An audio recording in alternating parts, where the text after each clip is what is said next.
주일 예배에 나오신 여러분들 주님의 이름으로 환영합니다. 주보에 나와 있는 하이델베르그 요리문답 함께 읽도록 하겠습니다. 제가 묻고 함께 답하도록 하겠습니다. 답이 깁니다. 제26문 전능하사 천지를 만드신 하나님 아버지를 내가 믿사오며 라는 신앙 고백의 의미는 무엇입니까? 우리는 우리의 주님 예수 그리스도의 영원하신 아버지를 믿는다는 것입니다. 그분은 무로부터 하늘과 땅 그리고 그 안에 있는 모든 것을 창조하시고 지금도 자신의 영원한 경륜과 섭리로 그 모든 것을 보존하시고 다스리십니다. 그의 아들이신 그리스도 때문에 이 영원하신 창조주 하나님은 나의 아버지요 하나님이십니다. 나는 하나님을 매우 신뢰하므로 하나님께서 나의 몸과 영혼에 필요한 모든 것을 채워주시며 이 슬픈 세상에서 내게 닥친 모든 역경을 선으로 바꿔주실 것을 굳게 믿습니다. 하나님은 전능하시기 때문에 능히 이 일을 하실 수 있으며 신실하신 아버지이시기 때문에 기꺼이 그렇게 하시는 것입니다. 아멘. 우리 놀라우신 삼위 하나님의 은혜를 함께 찬송하며 주님 앞으로 나아가도록 하겠습니다.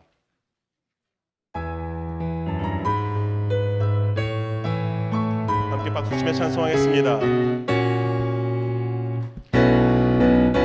내 진정 사모하는 친구가 되시는 구주 예수님을 아름다워라. 산 밑에 백합하여 빛나는 새벽별 주님 영원할 길 아주 없도다. 내 맘이 아플 적에 큰 위로 되시며 나 외로울 때 좋은 친구라. 주는 저 산 밑에 백합 빛나는 새벽별 이 땅 위에 비길 것이 없도다. 내 몸의 모든 염려 이 세상 도락한 나와 항상 같이 하여 주시고 시험을 당할 때에 악마의 개교를 즉시 물리치사 날 지키시네. 온 세상 날 버려도 주 예수 안 버려 끝까지 나를 돌아보시니. 주는 저 산 밑에 백합 빛나는 새벽별 이 땅 위에 비길 것이 없도다. 내 마음을 다하여서 주님을 따르며 길이 나를 사랑하시니.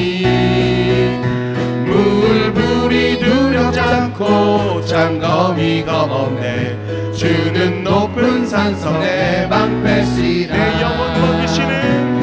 내 영혼 먹이시는 그 은혜 누리고 나 친히 주를 뵙기 원하네. 주는 저 산 밑에 백합 빛나는 새벽별 이 땅 위에 비길 것이 없도다. 내 맘이 아플 적에 큰 위로 되시며 나 외로울 때 좋은 친구라. 주는 저 산 밑에 백합 빛나는 새벽별 이 땅 위에 비길 것이 없도다. 찬송합시다. 좋으신 하나님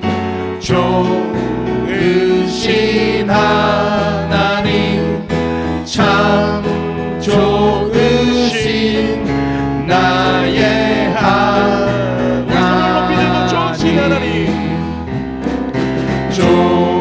좋으신 하나님 좋으신 하나님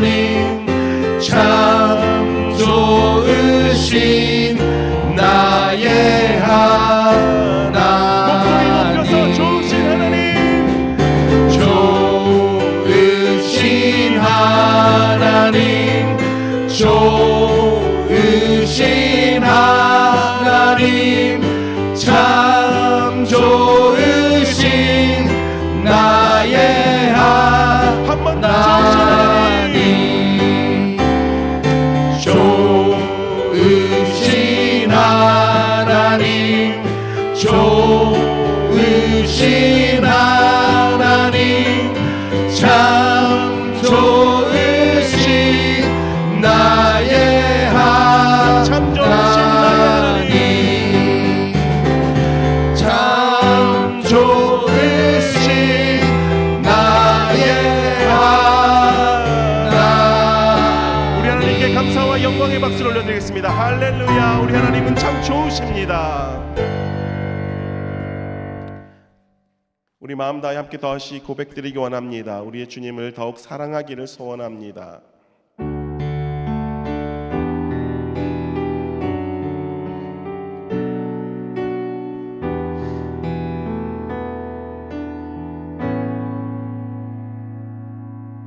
내 주 되신 주를 참 사랑하고 꼭 그에게 죄를 다 고하리라. 그는 은혜를 주신 내 예수시니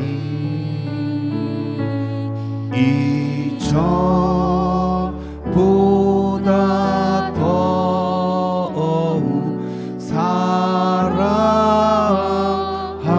사랑합니다. 주 날 사랑하사 주 날 사랑하사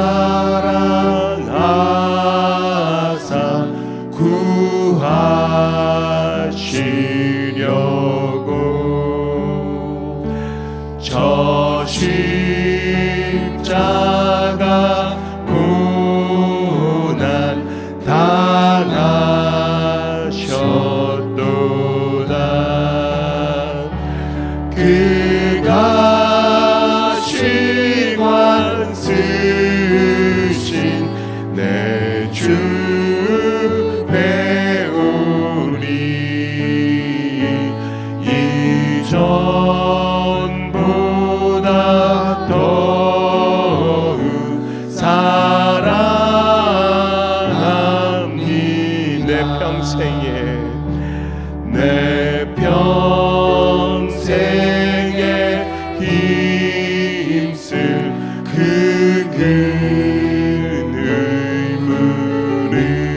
의무는 주 예수의 덕을 늘 기리리라. 숨질 때에까지 내 할 말씀은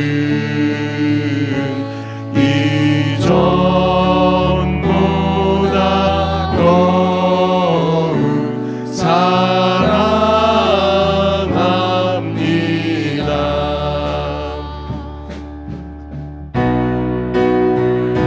큰 영광의 구주 날 사랑하사 그 풍성한 은혜 더하시고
주의 나라 안에 사는 것. 아멘. 다 함께 일어나셔서 위대하신 주 함께 찬송드리겠습니다.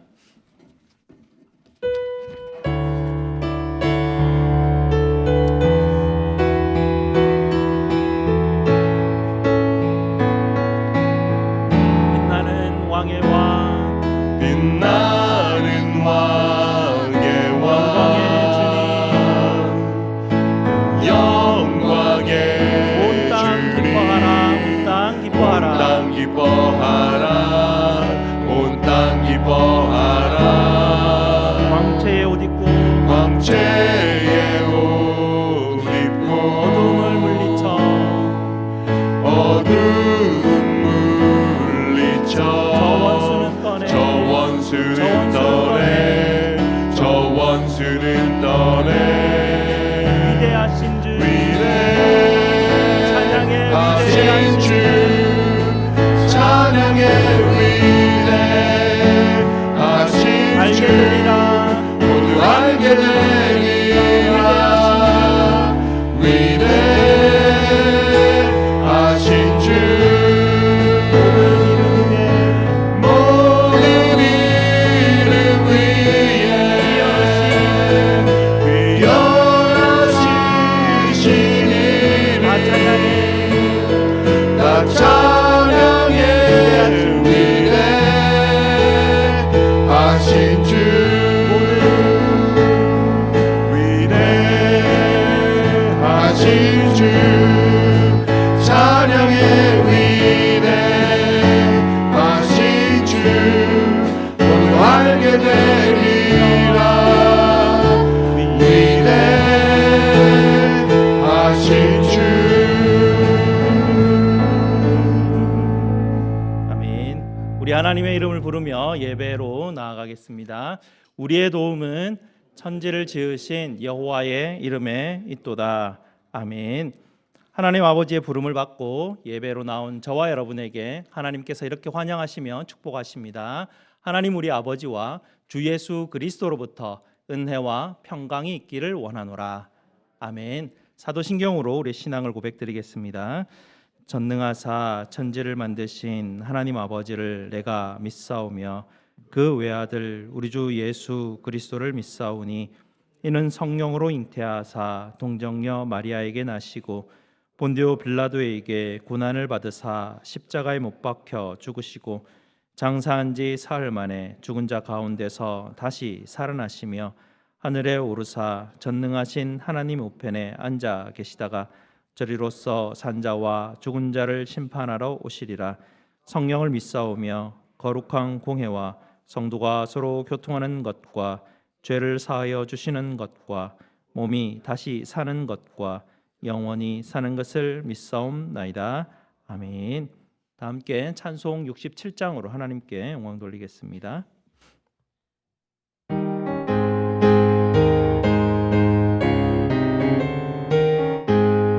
영광의 왕께 다 경배하며 깊으신 사랑을 찬송하라. 예부터 영원히 참 방패시리 그 영광의 주를 다 찬송하라. 능력과 은혜 다 찬송하라. 그 옷을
이어서 하나님께서 우리에게 주신 약속의 계명을 함께 읽겠습니다.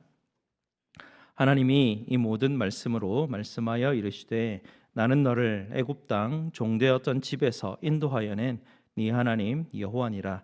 제 1은 너는 나 외에는 다른 신들을 네게 두지 말라. 제 2는 너를 위하여 새긴 우상을 만들지 말고 또 위로 하늘에 있는 것이나 아래로 땅에 있는 것이나 땅 아래 물속에 있는 것의 어떤 형상도 만들지 말며 그것들에게 절하지 말며 그것들을 섬기지 말라. 제 3은 너는 네 하나님 여호와의 이름을 망령되게 부르지 말라. 제 4는 안식일을 기억하여 거룩하게 지키라. 제 5는 네 부모를 공경하라. 제 6은 살인하지 말라. 제 7은 간음하지 말라. 제 8은 도둑질하지 말라. 제 9는 네 이웃에 대하여 거짓 증거하지 말라. 제 10은 내 이웃의 집을 탐내지 말라. 아멘. 약속의 계명에 비추어서 우리의 죄됨을 십자가 앞에 아뢰는 시간 갖겠습니다.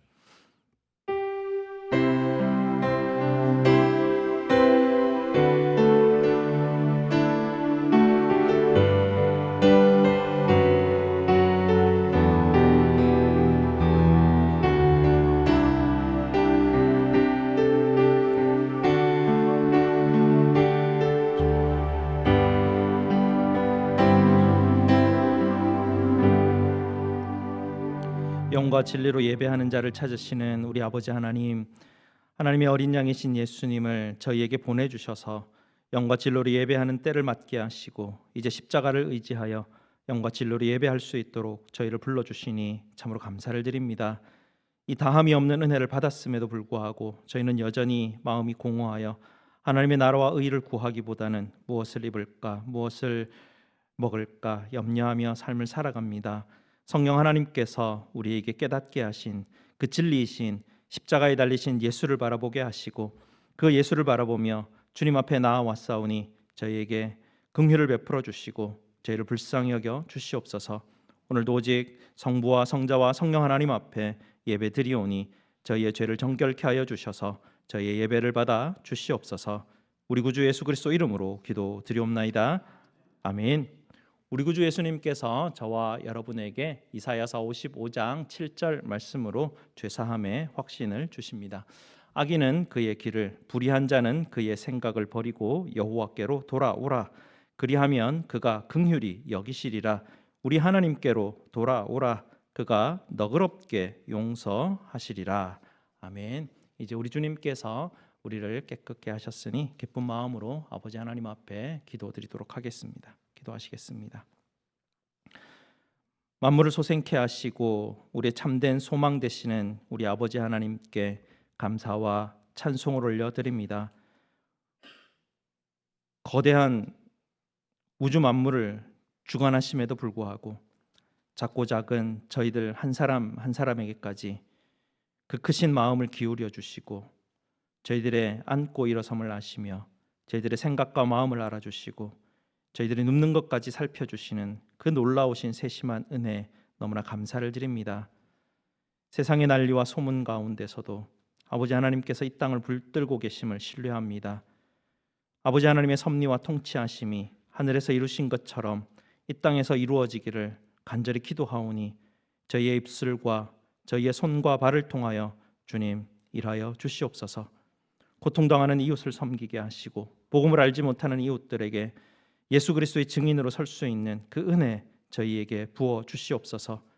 저희 교회가 후원하는 쿠바 지역과 아마존 지역과 파라과이와 아프리카 우간다 지역과 나바오 지역을 위해서 오늘 또 이 시간 기도합니다.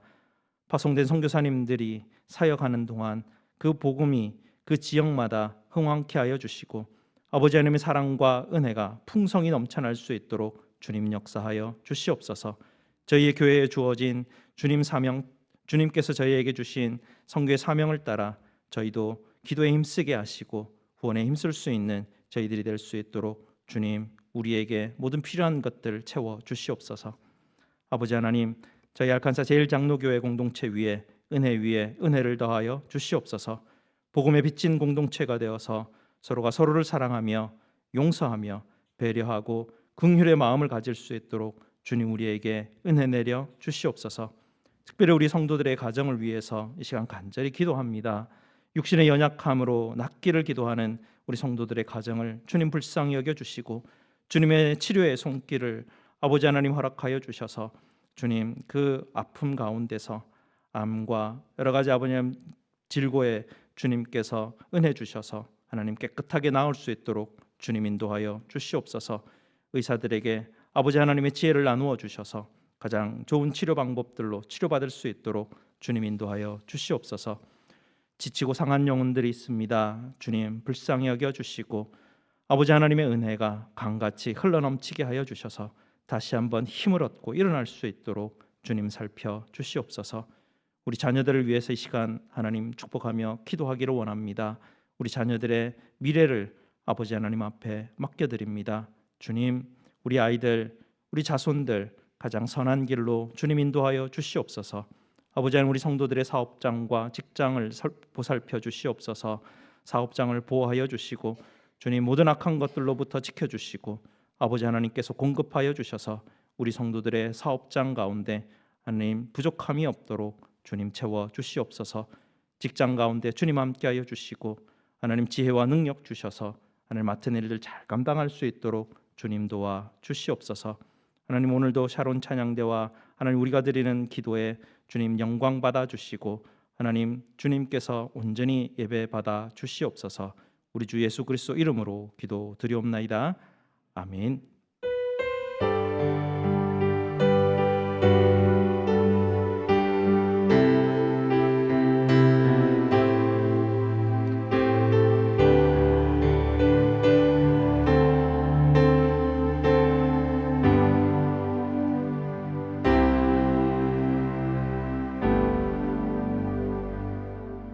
찬양하며 주 따르리라는 제목으로 샤론 찬양대에서 영상으로 하나님께 찬양드리겠습니다.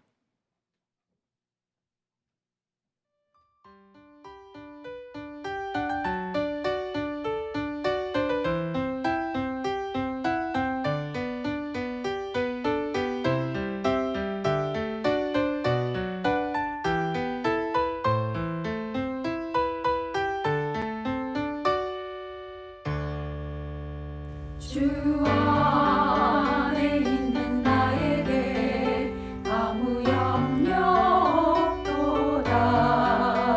십자가 앞에 나가 내 짐을 풀었네. 그 주명 미련하여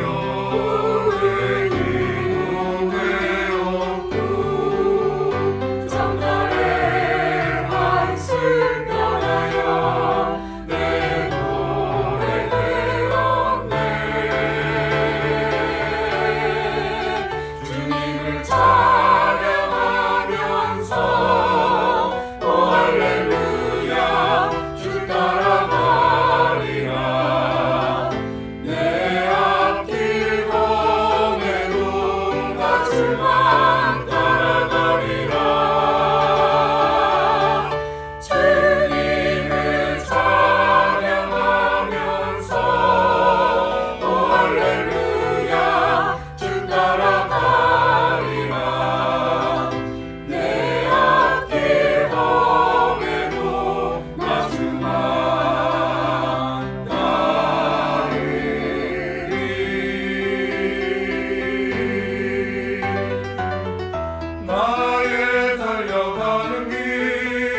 하나님 감사합니다. 오늘 하나님께서 우리에게 주시는 말씀 보도록 하겠습니다.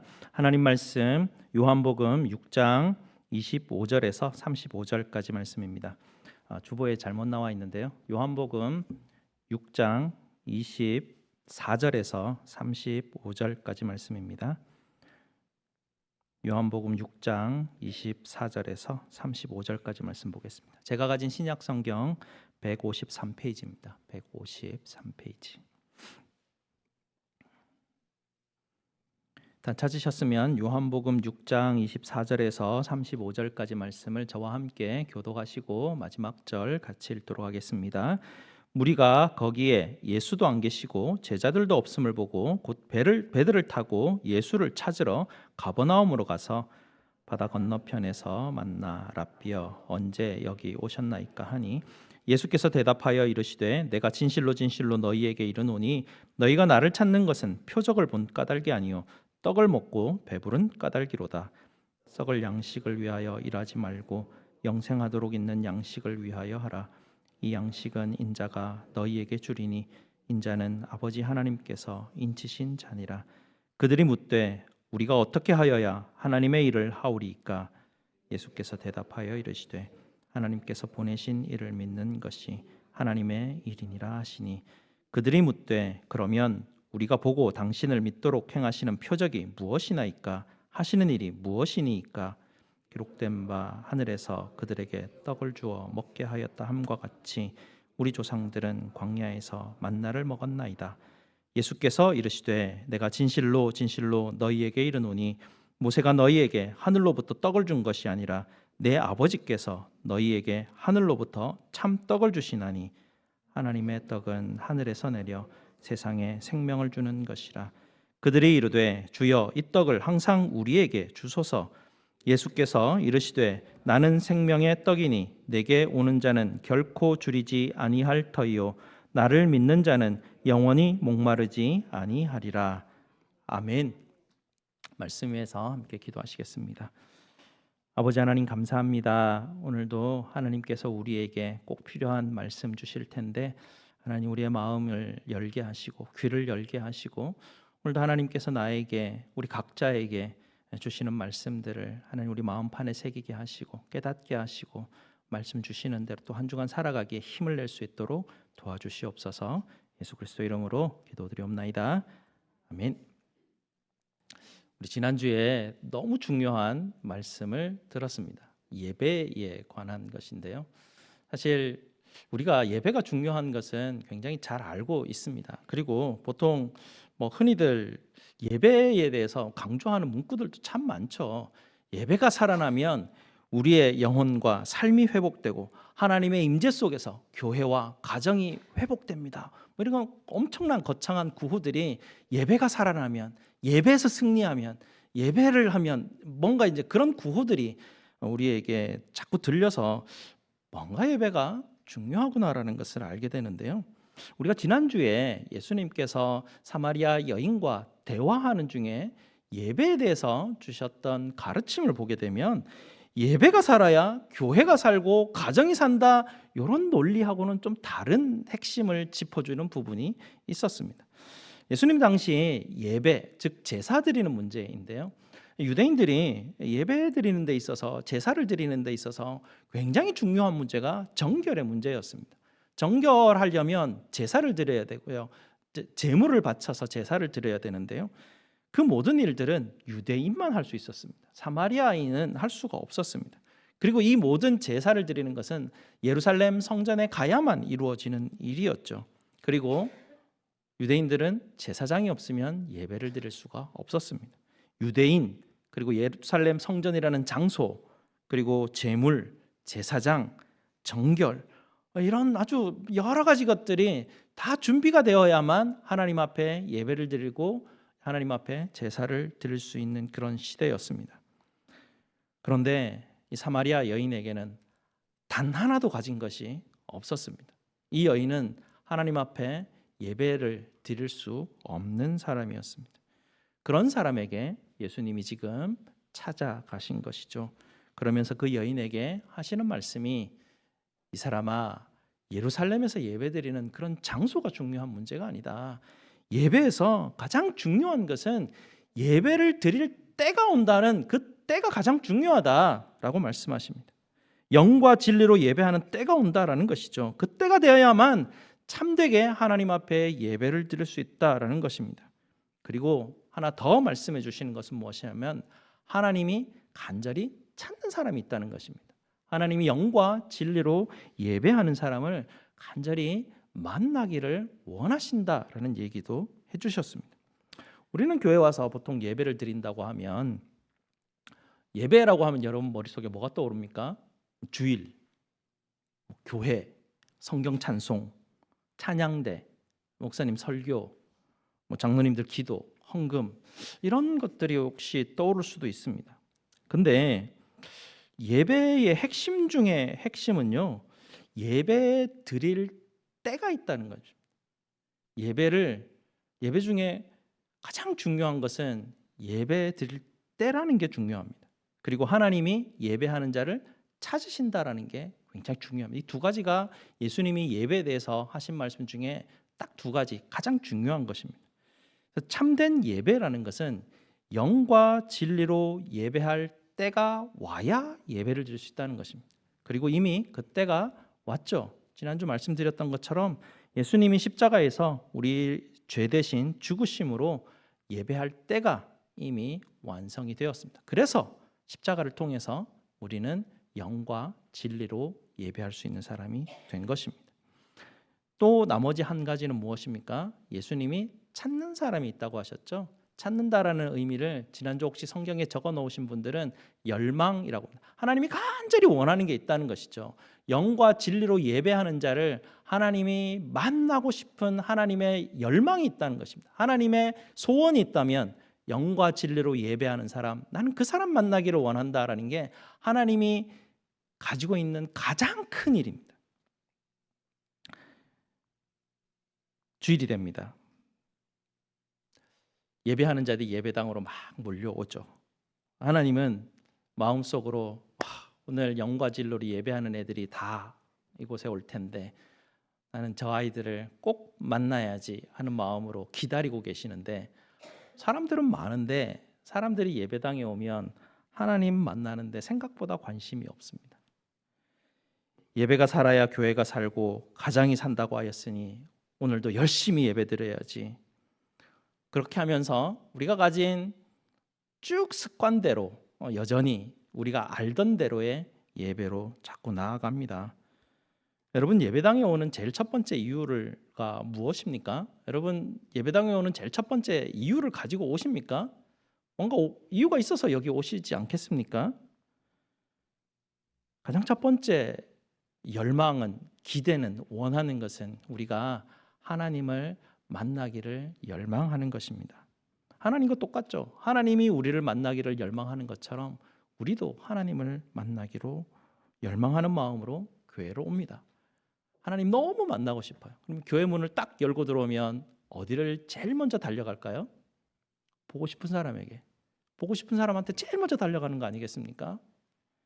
예배당 문을 딱 열고 들어오면 제일 보고 싶은 예배당 자리, 예배실 자리에 제일 빨리 들어와 가지고 자리에 앉아서 우리가 하나님을 만나야 되죠. 예배 자리에 앉아서 제일 먼저 하는 게 사람마다 좀 다를 수 있죠. 아버지 안녕하세요. 아버지 저 왔어요. 이렇게 인사할 수 있죠. 아버지 앞에 아버지 만나러 왔기 때문에 앉아서 아버지 저 왔어요 라고 아버지를 부르는 일부터 시작하는 거죠. 교회 오면 가장 첫 번째 하는 게 아버지를 부르는 일부터 시작합니다. 그래서 딴 데 가지 마시고 그냥 예배실 빨리 들어와 가지고 딱 내 자리에 앉아 가지고 아버지 저 왔어요 라고 그렇게 아버지 찾으시면 돼요. 오늘도 하나님 십자가 의지해서 아버지 만나고 싶습니다. 그렇게 한 말씀 드리고 난 다음에 준비해 온 헌금을 가지고 이제 밖에 나가서 헌금을 하시고 다시 예배실로 들어오셔 가지고 예배를 준비하시는데, 예배 준비라는 게 딴 게 없습니다. 하나님 만나고 싶어요. 하나님 만날 준비를 하는 것입니다. 예배당에 오는 가장 첫 번째는 하나님 아버지를 만나서 영과 진리로 하나님을 만나는 일입니다. 예배는 십자가에 달리신 예수 그리스도를 믿는 믿음만 있으면 됩니다. 지난 주간에 잘 못 살아도 상관없습니다. 지난 주간에 다 실패해도 상관없습니다. 내 같은 사람이 또 뭐 예배할 자격도 없는데 여기 올까 그런 생각할 필요도 없습니다. 그냥 십자가만 붙들고 하나님 나를 불쌍히 여겨주십시오. 도무지 안 되겠습니다 하나님. 그래도 하나님 나 불쌍히 여겨주십시오 하고 그냥 여기 앉아 있으면 됩니다. 그럼 예배가 되는 것이에요. 예배는 그래서 하나님이 부르심이 없이는 아무도 나올 수 없죠. 하나님께서 나 같은 자를 부르셨으니 그 은혜에 감사하여 하나님 앞에 나오는 것입니다. 그래서 그저 나와서 찬송하는 거죠. 그저 하나님께 영광 돌리고 감사하는 것입니다. 하나님 앞에 기도하고 간구를 올려드리고 하나님 이름을 부르는 것이죠. 그러면 하나님이 우리를 만나주시는데 어떻게 만나주십니까? 하나님이 말씀을 통해서 만나주시는데요. 계속 제가 하나님이 원하시는, 하나님이 하라고 가르쳐 주신 것들을 여러분에게 계속 말을 해드립니다. 처음부터 하나님은 이렇게 여러분을 환영하시고 축복하십니다 하고 말하는 그 문구가 제가 여러분에게 하는 문구가 아니라 성경에서 제가 인용한 그대로 여러분에게 읽어드리는 것이에요. 하나님이 여러분을 환영하시고 축복하시는 것이죠. 말씀도 마찬가지입니다. 말씀을 읽고 그 말씀을 풀어서 여러분에게 계속해서 하나님이 이렇게 말씀하십니다라고 여러분에게 전해드리는 것이죠. 그리고 예배를 다 마칠 때쯤 여러분에게 축도를 하는데 제가 여러분에게 축복 기도를 하지 않습니다. 여러분이 조금 어떤 예배나 이렇게 가실 때 그 예배에서 마지막 축도라는 부분은 축복하며 기도하는 게 아니라 강복 선언입니다. 강복이라는 것은 위에서부터 복이 내려와서 그냥 제가 선포하는 겁니다. 제가 여러분에게 선포하는 게 아닙니다. 복이 있을지어다라고 말할 때도 제가 감히 젊은 사람이 무슨 여기 다 어르신들한테 찌어다 하는 게 제가 말하는 게 아니기 때문에 그렇게 할 수 있는 겁니다. 하나님이 그냥 제 입을 스피커로만 쓰셔서 여러분에게 그냥 강복 선언을 할 뿐이죠. 그러면 그 강복 선언을 하는 그 문구를 제가 만들지 않습니다. 예배 때, 주일 예배 때는 제가 꼭 하나님께서 민수기에서 아론의 제사장을 통해서 주셨던 그 문구를 여러분에게 그대로 읽어드립니다. 그게 강복 선언이기 때문에 그렇습니다. 하나님이 여러분에게 축복하시며 만나 주시기 때문에 그렇죠. 그러고 난 다음에 그러면서 하나님을 예배 가운데 만나게 되죠. 그렇게 만납니다. 저도 하나님 앞에 찬송해서 드리고 하나님도 나에게 말씀해 주시고 그렇게 해서 만남이 이루어지죠. 만나고 난 다음에 그리스도 안에서 한 지체된 형제 자매를 우리는 만나게 됩니다. 친교를 나누게 되죠. 기뻐하고 서로 축복하게 됩니다. 그러니까 이 순서를 잘 아셔야 됩니다. 하나님 만나고 하나님께서 주신 은혜를 통해서 우리 옆에 있는 이웃을 만나는 것입니다. 그래서 물론 예배 들어오자마자 막 너무 반갑고 뭐 일주일도 못 봤으니까 인사도 하고 싶고 이런 게 우리 속에 많긴 하지만 우리가 와서 교회 온 목적의 제일 첫 번째가 하나님 만나러 왔기 때문에 꼭 하나님을 열망하는 마음으로 여러분께서 예배 들어오셨으면 좋겠습니다. 이게 가장 중요한 것입니다. 우리 삶 가운데 매주 이것 때문에 살아간다 생각하면서 하나님 만나러 오시는 게 너무 중요합니다. 그래서 여러분께서 꼭 주일 하나님 앞에 예배하며 나올 때 하나님과의 만남 그걸 기대하고 오시면 예배는 십자가 가운데 이루어지게 되어 있습니다. 여러분의 정성으로 예배가 드려지는 게 아닙니다. 예배는 만나고 싶은 열망 가운데 십자가만 있으면 예수 그리스도를 믿는 믿음으로만 하나님 앞에 나아갈 수 있습니다. 오늘 말씀도 이와 같은 맥락에서 우리에게 주시는데요. 오늘 말씀 제목을 한번 보실까요? 우리 다 함께 35절에 있는데요. 오늘 그 제목 주보에 보면 나와 있죠. 다 함께 한번 읽어봅시다. 시작. 나는 생명의 떡이다. 오늘 이 말씀을 배울 텐데요. 나는 예수님이 말씀하시는 이 나는 생명의 떡이다라는 이 말씀을 여러분께서 잘 배우시고 말씀대로 살아가시기를 정말 바랍니다. 아멘. 우리 성도들은 부끄러움이 많아가지고 지난 연합 부흥회 가서도 막 앞에서 강사 목사님이 막 뭐라고 하면 우리 저기 그 어디죠 그 제일 침례교회 성도들은 막 아멘이 터집니다. 막 아주 아멘 안 해도 되는데도 막 아멘하고 뭐 이렇게 열정이 막 터져 나오긴 하는데 우리 성도들의 성향을 제가 잘 알고서 우리 성도들은 조용히 마음속으로 아멘하는 그런 성도들이라서 네. 아무튼 오늘 말씀의 배경을 보게 되면 예수님이 나는 생명의 떡이라라는 이 말씀을 한 이 말씀의 배경의 사건이 나옵니다. 다 읽진 않았지만 나중에 6장 1절부터 한번 읽어보시면 배경이 나오는데요. 그 배경은 보리떡 5개와 물고기 2마리로 5,000명을 먹이시는 사건이 나옵니다. 장정 5,000명을 먹이게 되는데요. 뭐 그곳에 부인들, 아이들 다 합치면 뭐 대략 한 2만 명 이상이 되는 사람들이 굶고 있었습니다. 사람들 모두가 그 가운데서 예수님이 주시는 그 음식으로 말미암아서 풍성히 먹고 12광줄이나 남았습니다. 사람들이 뭐라고 생각했겠습니까? 사람들의 마음속에, 유대인들의 마음속에는요, 모세 같은 선지자가 우리에게 올 텐데, 모세 같은 선지자가 우리에게 오면 하나님이 모세를 통해서 저 애굽에서부터 우리를 끌어내셔서 우리를 인도해 내셔서 하나님의 나라를 세우실 텐데 그런 기대가 있습니다. 그런데 어떻습니까? 모세가 광야에서 만나를 먹인 것 같은 어마어마한 사건이 자기들 눈앞에 확 펼쳐지는 것입니다. 유대인들이 신명기에 약속했던 모세와 같은 선지자를 보내시겠다 하는데 지금 눈앞에 딱 나타난 것이죠. 그러니 하나님이 모세와 같은 선지자를 보내셨다고 열광하기 시작합니다. 사람들이 예수님을 찾아 나서는데요. 예수님을 임금 삼기 위해서 그들은 열광하고 있었습니다. 착각이었죠. 예수님은 오병이어를 먹이신 이유에 대해서 26절에 설명하고 계시는데요. 한번 보실까요? 26절에 보시면 대답하여 이르되 내가 진실로 진실로 너희에게 이르노니 너희가 나를 찾는 것은 표적을 본 까닭이 아니요 떡을 먹고 배부른 까닭이로다. 이렇게 보게 되면 예수님이 이 사건을 일으킨 이유가 있는데 이 표적을 보여주시기 위해서 예수님이 이것을 하셨구나라는 걸 알 수가 있습니다. 이 표적이라는 말을 영어 성경에 보면 사인이라고 나와 있죠. 사인은 어떤 거죠? 운전하면서 막 여러분께서 운전하실 때 앞으로의 그 사인판이 보이죠? 사인판 보면 뭘 알 수 있습니까? 내가 지금 가야 할 곳을 그게 이렇게 지시를 해주는 거죠. 사인판은 내가 가야 할 곳이 어딘지를 가르쳐 줍니다. 몇 마일 남았는지, 내가 지금 어디로 향해서 가고 있는지 사인판이 그거를 알려주는 역할을 하는 것이죠. 예수님이 지금 오병이어의 사건을 통해서 5,000명을 먹이셨던 이 사건이 어떤 곳을 향하는 사인 간판과 같은 역할을 하는 것이라는 것입니다. 5,000명을 먹이신 사건은 단지 이 사람들을 먹이고 끝나는 사건, 기적을 보여주시기 위한 것이 목적이 아니라 이 사인을 통해서 지금 가는 곳이 어디인지를 가리키기 위해서 주님께서 이 사건을 보여주셨다고 합니다. 그런데 26절에 뭐라고 합니까? 유대인들은요, 예수님이 지금 가리키고자 하는 그 손가락 방향에 관심이 없습니다. 지금 떡을 먹었기 때문에, 배가 불렀기 때문에 지금 떡 먹는 데 관심이 있다는 것이죠. 예수님은 오병이어로 굶주린 이 5,000명을 먹이시는 것이 굶주린 이들을 불쌍히 여기셔서 먹이신 것이거든요.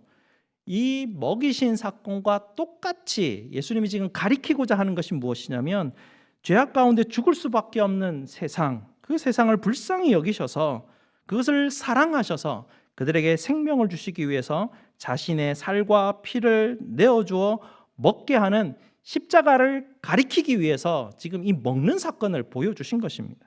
오병이어는 십자가를 가리키는 표적입니다. 사인입니다. 그것을 바라봐야 됩니다. 그래서 이 사건을 통해서 우리는 십자가를 바라봐야 되는 것이죠.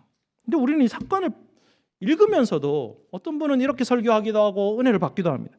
한 아이가 작은 것을 드렸으니, 그리고 그 작은 것을 드림을 통해서 하나님이 풍성하게 역사를 해주신 것 같이 우리 삶에 작은 것이라도 헌신하여 드린다면 하나님이 여러분에게 풍성한 것으로 채워주실 것입니다. 믿으십니까? 하면 안 돼요.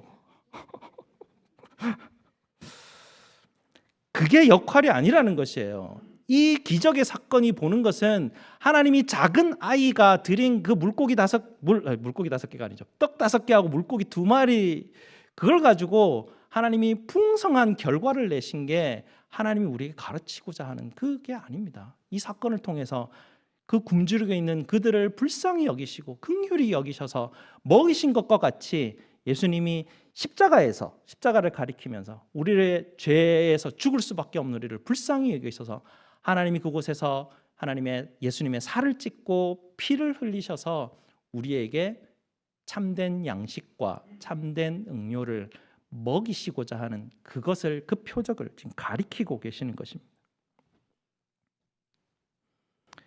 당시 사람들은 예수님이 그 표적을 보여주셨는데 표적에 관심이 없고 떡을 먹고 배불렀기 때문에 예수님을 찾습니다. 이들이 예수님을 찾는 목적은 예수님을 임금 삼아서 잘 먹고 잘 살기 위함이었습니다. 근데 당시 유대인들이 그렇게 하는 건 너무 이해가 잘 됩니다. 당시 지금과 같이 이렇게 음식이 풍부하지 않았거든요. 저희는 그 오병이어의 사건을 읽으면 생각보다 그렇게 감동스럽지 않습니다. 저희는 이렇게 많이 먹고 있기 때문에 굶주린 것에 대한 그 옛날 우리 어르신들 정도의 기억으로 있지, 지금을 사는 우리에게는 이 부분이 얼마나 간절한 부분인지 잘 와닿지 않죠. 당시 노동자가 하루 종일 뼈 빠지게 일해도 온 가족들이 하루 먹고 살기가, 한 끼 먹고 살기가 급했었습니다. 먹으면 여기도 세금 내야 되죠, 저기도 세금 내야 되죠, 내야 될 때가 너무 많아요. 남는 게 너무 없습니다. 요즘으로 말하면 좀 이렇게 바꿔서 설명하면 어떨지 모르겠습니다. 여러분 지갑에 돈이 1불씩 있는데요, 예배를 딱 끝나고 나니까 여러분 지갑에 그 1불이 10,000불로 변한 거예요. 엄청나지 않습니까? 여러분, 어떤 한 정치인이 나타나서서 여러분 지갑에 매달 10,000불씩 꽂아드릴 것입니다 이러면 그 사람 말이 와, 저 사람 정말 그렇게 수 있을 것 같다라고 하면 다음 대통령 따놓은 당상 아니겠습니까? 당시 유대인들이 그런 느낌이었어요. 예수님을 왕으로 뽑으려고 하는 그런 느낌이었습니다. 왕으로 세우면 예수님이 광야에서 모세를 통해서 만나를 먹이신 것과 같이 우리를 배불리 먹이실 것이다라는 그 소망이 있었던 것이죠. 예수님이 그 요청에 대해서 이렇게 대답하십니다. 27절 보시면요, 썩을 양식을 위하여 일하지 말고 영생하도록 있는 양식을 위하여 하라. 이 양식은 인자가 너희에게 주리니 인자는 아버지 하나님께서 인치신 자니라 라고 말합니다. 예수님이 지금 답을 하신 거잖아요. 근데 예수님의 요한복음에 보면 질문들이 자꾸 많이 나오는데, 예수님이 요한복음에서 제일 처음 했던 질문 기억나십니까? 너희가 무엇을 구하느냐, 그거죠. 너희는 무엇을 구하느냐라는 질문을 예수님이 처음 던집니다. 구하느냐, 찾느냐 다 똑같은 말이라 그랬죠. 열망하느냐, 너희 마음속에 뭘 원하느냐라는 그런 것입니다. 오늘 본문의 사람들은 떡을 찾고 있었죠. 예수님 광야에서 시험 받을 때 그런 말씀한 적이 있습니다. 사람이 떡으로만 살 것이 아니요 하나님의 입으로부터 나오는 모든 말씀으로 살 것이니라 라고 말씀하시죠. 예수님이 광야에서 시험을 받으신 것처럼 사람들이 예수님을 임금 삼으려고 합니다. 우리가 당신에게 임금 삼아서 모든 권세를 다 드릴 테니 우리를 먹여주십시오. 사단이 가지고 있는 그 역동하고 사람들이 지금 가지고 있는 게 다를 바가 없습니다. 그러나 정작 예수님이 구하는 게 있었습니다. 하나님이 구하는 게 있습니다. 하나님의 찾으시는 것이 무엇이라고 말씀드렸죠? 하나님이 찾으시는 것, 하나님의 열망. 하나님이 찾으시고 열망하시는 것은 영과 진리로 예배하는 자들입니다. 하나님의 열망은 그런 사람을 만나고 싶다라는 것이죠. 그것이 하나님의 일이라고 하셨습니다. 예수님은 그 하나님의 일을 위해서 오셨다고 하셨습니다. 영과 진리로 예배하는 자를 찾으시는, 만나게 하기 위해서 예수님이 오셔서 십자가에 달리신 것이죠. 그래서 예수님의 열망은 내가 굶주린 5,000명을 먹인 것 같이 하나님이 주시는 양식 되어서 너희를 먹이려 하는 것이다, 그렇게 말씀하십니다.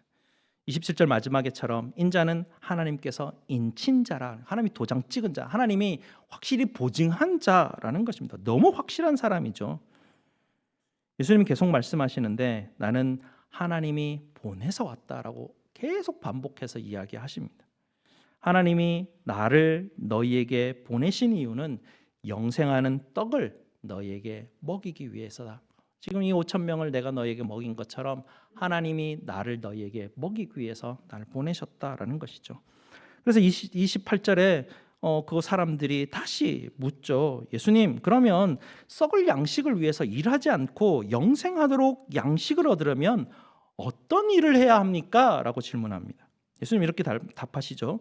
영생하도록 있는 양식을 얻기 위해서 하는 일. 무슨 말이냐면 하나님의 일이 무엇이냐라는 것입니다. 하나님의 일은 하나님께서 보내신 일을 믿는 것이다 라고 그렇게 말씀하십니다. 29절을 보시면 하나님께서 보내신 일을 믿는 것이 하나님의 일이니라. 많은 것을 여러분께서 뭐 이렇게 복잡하게 신앙생활하는 데 있어서 이것저것을 많이 생각하게 되는데요. 제일 핵심은 하나님의 일입니다. 하나님이 하시는 일을 우리가 봐야 되는데 그 일이 뭐냐면 하나님을 보내신 그를 믿는 것입니다. 예수님이 영생하도록 있는 양식을 얻기 위해서 뭔가 해라고 말씀하지 않으십니다. 너희가 죄 지으면 안 돼. 너희는 죄 안 짓고 말씀대로 살아야 돼. 열심히 예배드려야 돼. 선교하고 봉사해야 돼. 그렇게 말씀하지 않으십니다. 하나님의 일은 딱 한 가지가 있습니다. 하나님이 보내신 일을 믿는 것입니다. 그 믿는 것 속에서 나머지 모든 것이 다 흘러나오게 되어 있습니다. 그래서 포커스를 해야 됩니다. 하나님이 보내신 일을 믿는 것이 무엇인가? 여기를 자꾸 파다 보면 나머지는 다 답이 나오게 되어 있습니다. 30절에 사람들이 또 묻거든요.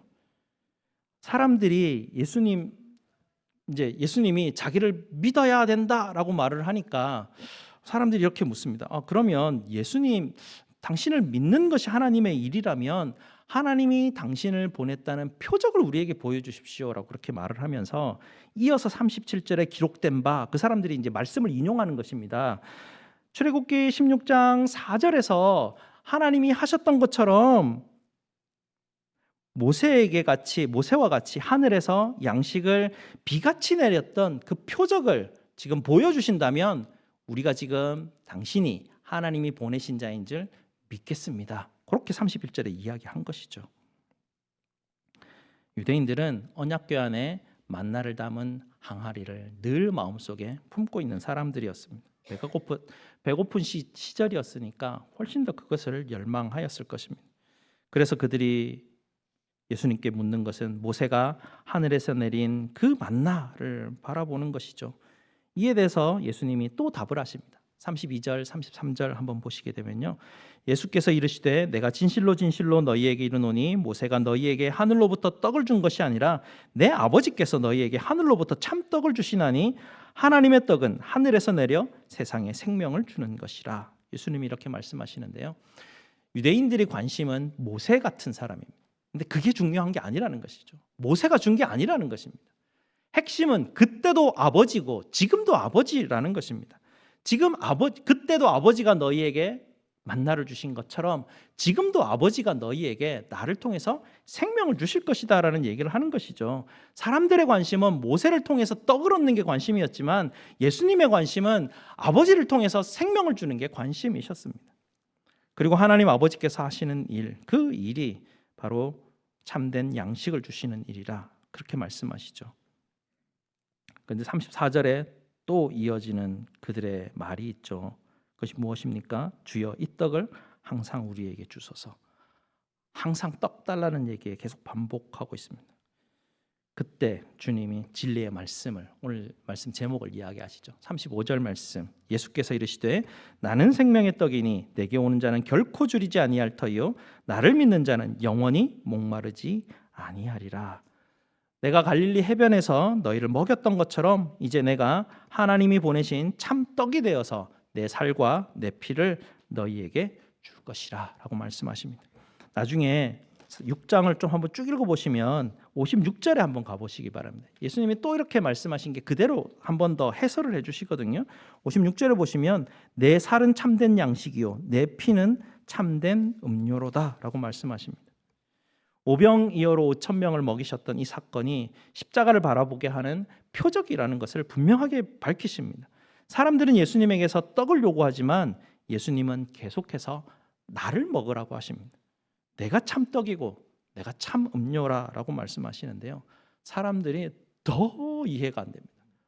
아니 우리가 예수님을 잘라서 고기를 구워 먹어야 되나? 피를 짜 먹어야 되나? 이렇게밖에 머리가 안 돌아갑니다.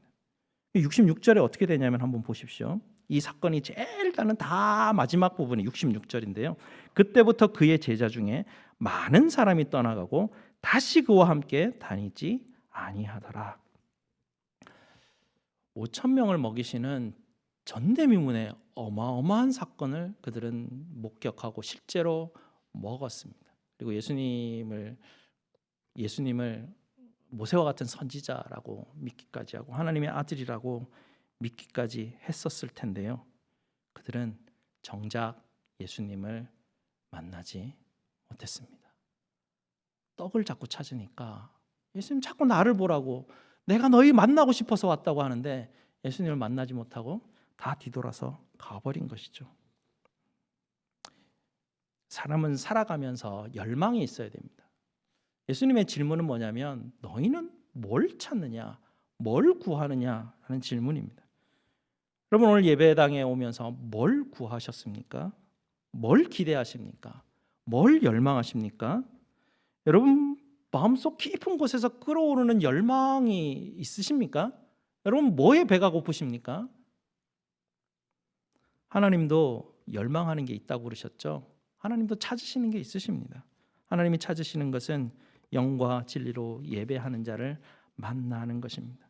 하나님의 열망이 얼마나 크셨는지 그의 아들을 이 땅에 보내셔서 십자가에 못 박기까지 하였다 하실 정도라면 하나님의 진심이 부족할까요? 어떤 진심을 더 보이고 어떤 표적을 더 보여야 그 하나님의 마음에 저와 여러분이 관심이 좀 생기시겠습니까? 무엇을 입을까? 무엇을 먹을까? 이게 우리 인생의 열망이라면 너무 초라하지 않습니까? 음식은 우리의 생명보다 훨씬, 다시 하겠습니다. 음식이 우리 목숨보다 훨씬 중요할까요? 옷이 내 몸보다 훨씬 중요할까요?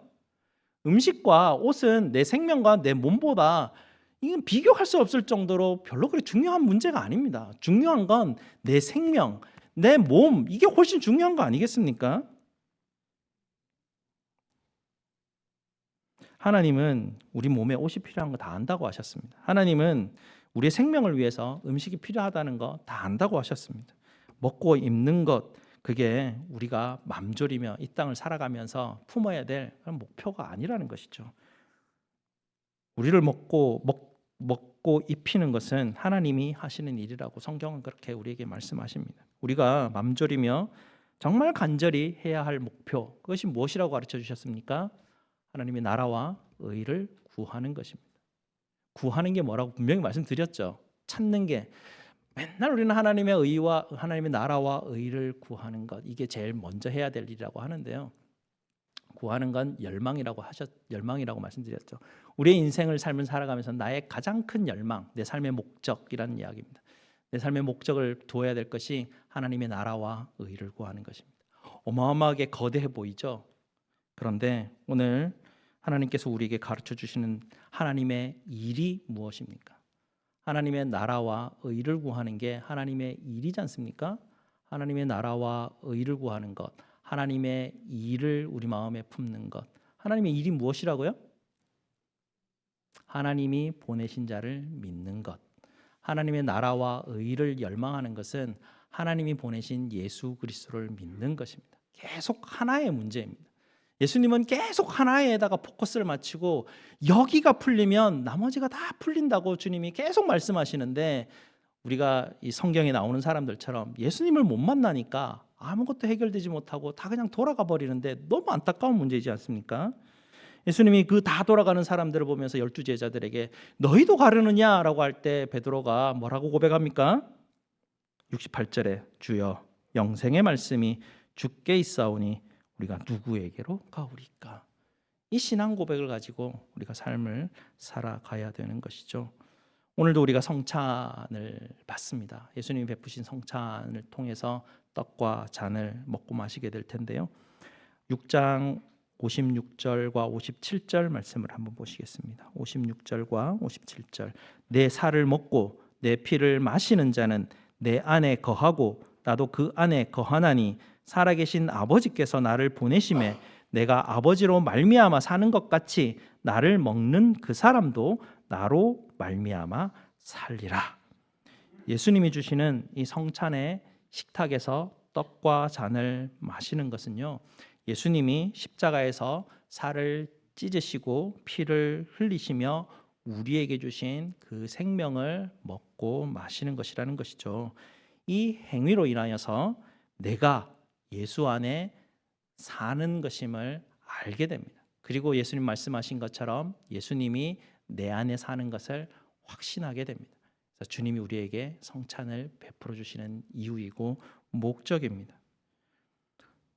성찬을 통해서 내가 예수 안에 살고 예수가 내 안에 삽니다라는 것을 믿고 확신하는 것, 이게 하나님의 일입니다. 그래서 성찬이 너무 중요하고 성찬을 통해서 예수님께 또 나아가는 것이죠. 먹고 마신다는 것, 예수님 뭐라고 설명하십니까? 내가 하나님으로 말미암아 사는 것 같이 너희가 나를 먹는 것, 나를 마시는 것은 예수님으로 말미암아 사는 것이라고 그렇게 가르쳐 주셨습니다. 이것이 우리의 신앙 고백입니다. 이것으로만 하나님 앞에 예배 드리게 됩니다.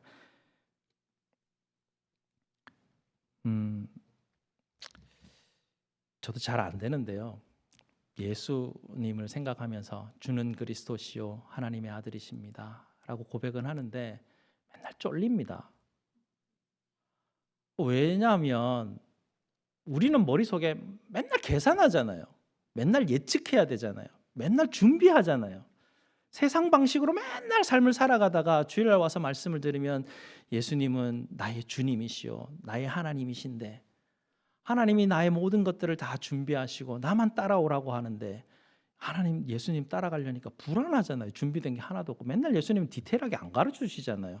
맨날 와라, 와보면 안다 이렇게 얘기하시니까 저기 가면 뭐가 있을지 알 수가 있나요? 그러니까 맨날 쫄리는 마음으로 갈까 말까 그러다가 또 계산하면서 내 알 길 내가 알아서 막 찾아가다가 또 막 구렁텅이 빠져서 헤매이고 막 이러다가 또 말씀 듣고 예배에 나와야지 영과 진리로 예배를 드려야 되는데 이러다가 또 세상에 나가서 여러 가지로 막 좌충우돌하면서 부딪히다가 또 막 생각하고 계획하고 그러다 자꾸 헷갈리게 되고.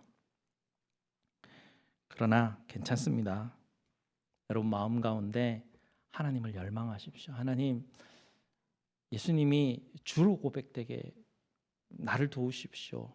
하나님이 내 아버지로 고백되는 하나님, 이것이 내 입술로만 고백되는 게 아니라 내 삶에서 하나님 신뢰하는 사람이 어떻게 살아가는지 내가 알게 하십시오. 하나님, 내가 쫄지 않게 하십시오. 세상 살아가면서 두려움과 염려 때문에 내가 거기에 파묻히지 않게 하십시오. 하나님이 예수님이 나의 주님이심을 내가 믿습니다. 하나님, 오늘도 나를 선하게 인도하실 것이고 내일도 하나님이 선하게 인도하실 것이고 몇 년 뒤에 그 후에도 하나님 항상 나를 인도하실 텐데 하나님, 내가 그거 붙들고 하나님 오늘도 무너지고 또 무너져도 또 하나님께서 나를 이끄실 그것을 열망하며 살아가오니 하나님 나로 인도하시옵소서. 그 믿음을 계속 하나님이 계속해서 자라가게 여러분을 인도하실 것입니다. 그러니까 걱정하지 마시고 염려해도 나는 그냥 지금 염려할 수밖에 없는 연약한 존재야. 염려해도 괜찮아. 하나님이 이것도 해결해 주실 거야. 그렇게 나를 자꾸 이렇게 두드리시면 됩니다. 자꾸 하나님 앞으로 가는 방향성만 잡으면 됩니다. 거기서 해결이 되기 때문에 방향성을 계속 십자가로 예수로 여러분께서 나아가시면 됩니다. 생명의 떡이신 예수님을 먹으며 그 안에 거하며 예수님과 함께 삶을 살아가시는 저와 여러분 되시기를 주님의 이름으로 축원합니다. 기도하시겠습니다. 아버지 하나님, 감사합니다. 생명의 떡이 되셔서 살을 찢으시고 피를 흘리셔서 우리의 참된 양식과 참된 음료 되어 주시니 너무나 감사합니다. 하나님, 우리가 예수님을 먹고 마시는 것, 그것이 무엇인지 알게 하시고 예수님 안에 거하는 것, 예수님을 만나는 것, 예수님이 내 안에서 역사하시는 것, 하나님, 그것들을 우리가 인생을 삶을 살아가면서 좌충우돌 부딪히며 배우게 될 텐데 하나님, 하나님을 신뢰하는 것들이 계속해서 배워지게 하시고 하나님이 내 주, 내 하나님 되심이 계속해서 고백되어지게 하시고 내 인생 가운데 삶이 되어질 정도로 하나님 나를 주관하시고 내 열망을 붙들어 주시고 내가 이 땅을 삶을 살아가는 목적을 알게 하실 수 있도록 주님 우리를 도와주시옵소서. 예수 그리스도 이름으로 기도드리옵나이다. 아멘. 우리 하나님 앞에 봉헌하시겠습니다.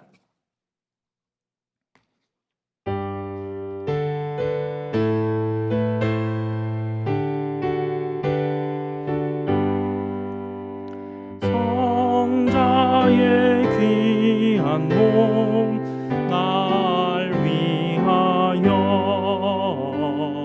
버리신 그 사랑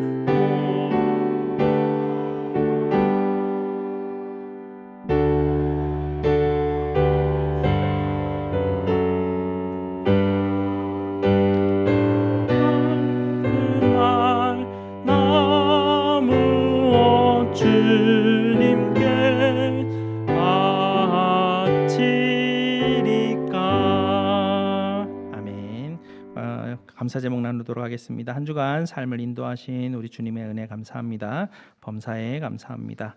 우리 하나님 앞에 감사 기도드리도록 하겠습니다. 아버지 하나님 감사합니다. 저희에게 생명의 떡으로 오셔서 저희를 먹이시고 저희 안에 거하셔서 저희를 선한 길로 인도하여 주시니 감사를 드립니다. 이 놀라운 은혜에 감사하여 오늘도 저희의 몸과 허물로 하나님 앞에 드려지기를 원합니다. 10의 1과 감사와 성교와 주정 헌금과 각종 예물로 아버지 하나님 앞에 드리는 이 손길들을 주님 기억하여 주시옵소서. 마음의 소원을 품고 기도하며 아버지의 사랑과 은혜를 간구하는 성도들에게 주님 응답하여 주시고 만나 주시고 하나님 그 하나님께서 주시는 그 은혜로 인하여 복을 나누며 삶을 살아가는 복된 하나님의 자녀들이 다 될 수 있도록 주님 도와 주시옵소서. 저희의 모든 쓸 것을 채우시는 우리 주 예수 그리스도 이름으로 기도드리옵나이다. 아멘. 우리 시간 성찬식을 시작하려고 합니다. 성찬을 베풀어 주시는 분은 우리 주 예수 그리스도이십니다. 저는 예수님께서 하시는 일에 손의 역할을 할 뿐이고 또 우리 장로님들이 하인이 되어서 섬길 뿐입니다. 우리 주님이 주시는 떡을 받으시면서 그리스도의 말씀과 평강이 여러분 속에 생생하게 살아 있음을 여러분께서 확신하는 시간 되었으면 좋겠습니다. 그리스도의 오늘 또 주시는 잔을 받으시면서 하나님이 우리에게 십자가에서 주셨던 그 약속들을 기억하셨으면 좋겠습니다. 우리는 오늘 육신의 입이 아니라 믿음의 입으로 그리스도의 몸과 그리스도의 피를 마시고 참여하게 될 것입니다. 오늘은 주님 앞에 드리는 주님께서 우리에게 주시는 놀라운 은혜를 누리게 될 텐데요. 세례와 입교 받으신 분들은 다 받으실 수 있습니다. 오늘 찬송 187장 찬송 드리면서 성찬 준비하도록 하겠습니다. 장로님들 나오셔서 준비해 주시기 바랍니다.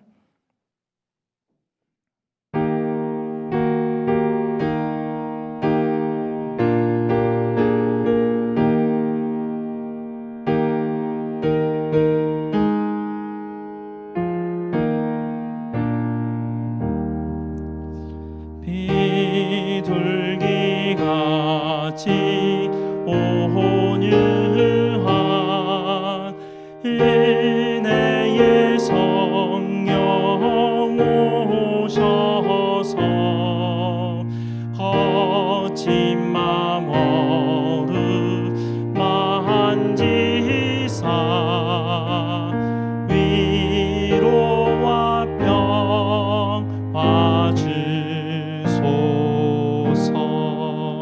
아멘. 우리 주님께서 가르치신 기도로 오늘 성찬식 시작하겠습니다. 하늘에 계신 우리 아버지여, 이름이 거룩히 여김을 받으시오며 나라의 임하옵시며 뜻이 하늘에서 이룬 것 같이 땅에서도 이루어지이다. 오늘날 우리에게 일용할 양식을 주옵시고 우리가 우리에게 죄 지은 자를 사하여 준 것 같이 우리 죄를 사하여 주옵시고 우리를 시험에 들게 하지 마옵시고 다만 악에서 구하옵소서. 대개 나라와 권세와 영광이 아버지께 영원히 있사옵나이다. 아멘.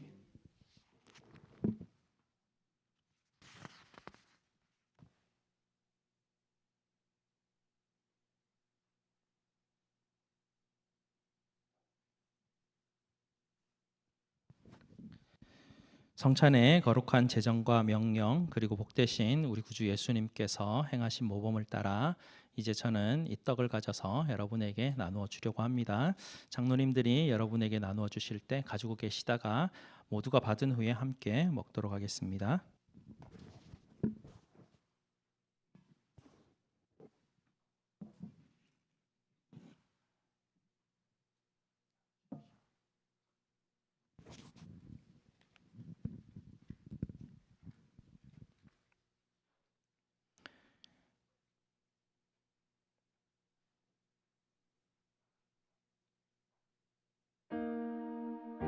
받아서 먹으라.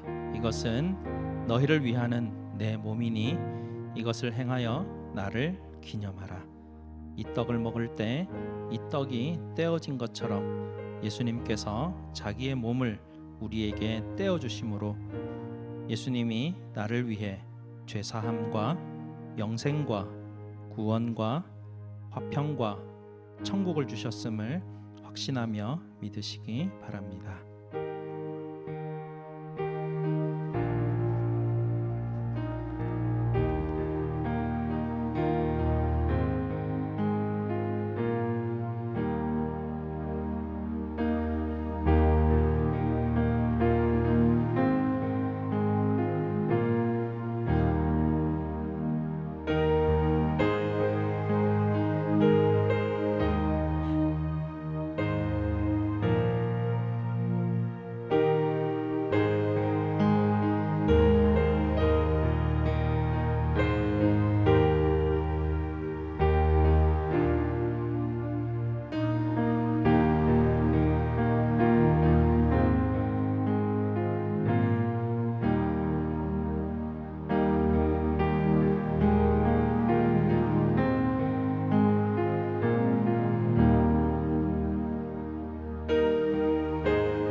다 함께 먹겠습니다.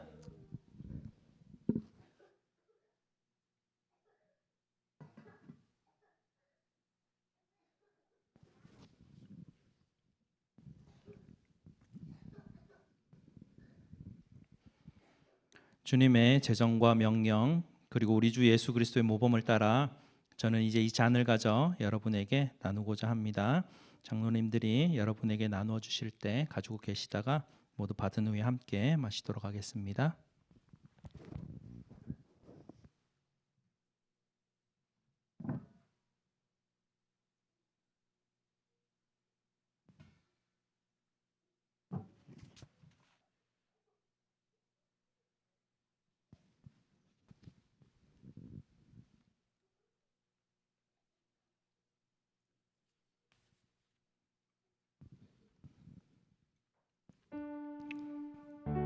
이 잔은 그리스도의 피로 세운 새 언약이니 이는 죄 사함을 얻게 하려고 많은 사람을 위하여 흘리신 것이라.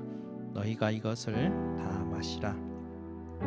이 잔을 받아서 마실 때 이 잔이 부어지는 것처럼 예수님께서 자기의 피를 우리를 위해 부어 주심으로 예수님이 나를 위해 죄 사함과 영생과 구원과 화평과 천국을 주셨음을 확신하며 믿으시기 바랍니다.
다 함께 마시겠습니다.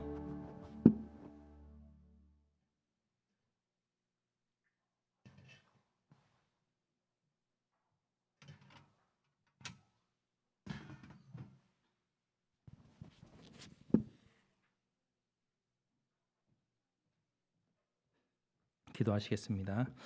사랑과 은혜가 풍성하신 아버지 하나님 감사합니다. 우리 주님의 이 귀한 식탁에서 저희를 불러주시고 또 참된 양식과 참된 음료를 먹고 마시게 하시니 너무나 감사를 드립니다.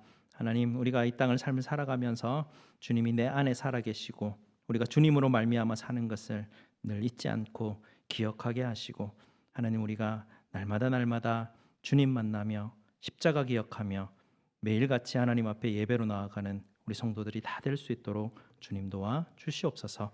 예수 그리스도 이름으로 기도드리옵나이다. 아멘. 다 함께 일어나셔서 찬송 198장 1절과 4절 찬송 드리겠습니다.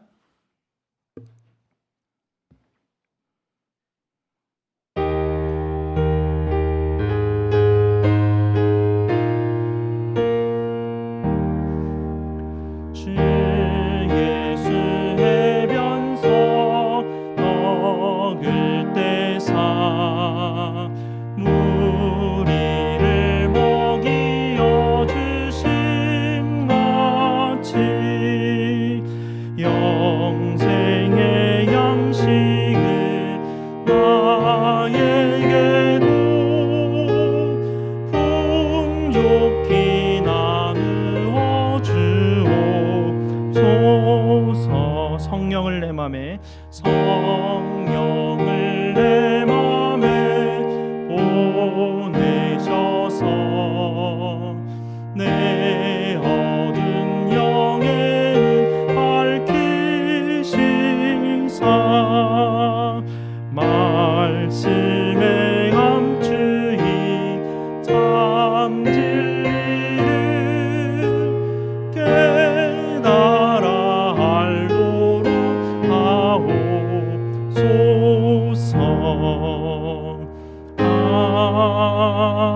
아멘. 하나님의 복을 선포하도록 하겠습니다. 여호와는 너희에게 복을 주시고 너희를 지키시기를 원하며, 여호와는 그의 얼굴을 너희에게 비추사 은혜 베푸시기를 원하며, 여호와는 그 얼굴을 너희에게로 향하여 드사 평강 주시기를 원하노라. 아멘.